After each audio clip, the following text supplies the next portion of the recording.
ಆರಂಭದಲ್ಲಿ ಸಹಿಸಲಾರದಂತಹ ಅವನ ಭಕ್ತಿ ವೈರಾಗ್ಯಗಳಿಗೆ ವಂಚಿತನಾಗಿ ಆ ದೀನೀಯ ಅಪವಾದವನ್ನು ಸಹಿಸುವ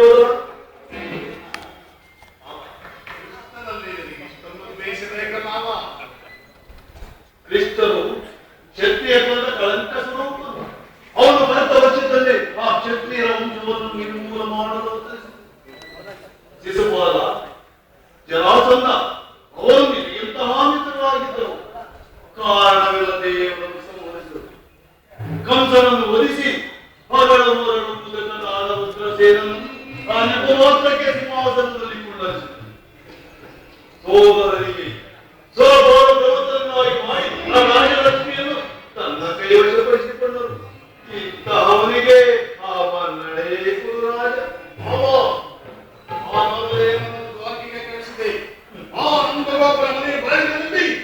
ಸಂಧಿ ಭಿಕ್ಷೆಗಾಗಿ ಹೇಳುವುದು ಈ ದುರ್ಯೋಧನನಿಗೆ ಉಚಿತ ಕಾರ್ಯವೇ. ಅದಕ್ಕೊಂದು ಉದ್ದೇಶವಿತ್ತು ದುರ್ಯೋಧನ.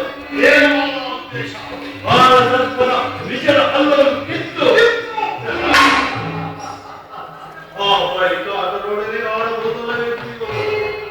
ಕೃಷ್ಣನಿಗಿಂತ ಅವನ ವಿಜಯೋನ್ಮತ್ತ ಯಾದವ ಸೈನ್ಯವು ಅದೇ ಅವಶ್ಯಕವಾಗಿ ಯದುಪತಿಯನ್ನು ಯಾದವ ಸೈನ್ಯದಿಂದಲೇ ಸರ್ವನಾಶ ಮಾಡುವ ಸುಯೋಗವು ಈಗ ನಿಲ್ಲುವುದಿಲ್ಲ. ಕೃಷ್ಣನು ಸೈನ್ಯ ಸಮೇತವಾಗಿ ನಿನ್ನ ಪಕ್ಷವನ್ನು ವಹಿಸುತ್ತಾರೆ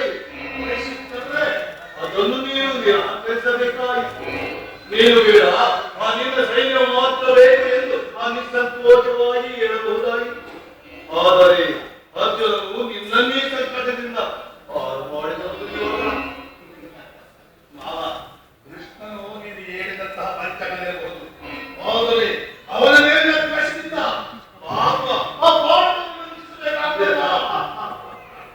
ಪಾಂಡವರನ್ನು ಕೃಷ್ಣನಿಂದ ಬೇರೆ ಮಾಡಲಾಗುವುದು ದುರ್ಯೋಧನ.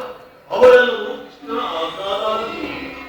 ನೀನು ಕೃಷ್ಣನ ಸಂಧಾನಕ್ಕೆ ಸಮ್ಮತಿಸಿ ಆ ಪಾಂಡವರಿಗೆ ಆಶಯವನ್ನು ಕೊಟ್ಟಿದ್ದೇ ಆದರೆ ಅವರಿಂದ ವಿನಾಶಕ್ಕೆ ನೀನೇ ಕಾರಣ. ಹೊರಗಡೆ ಆಟದಲ್ಲಿ ಸೋತಾಗಲೇ ಆ ರಾಜ್ಯದ ಬೇಡ ಹಕ್ಕು ನಷ್ಟವಾಯಿತು.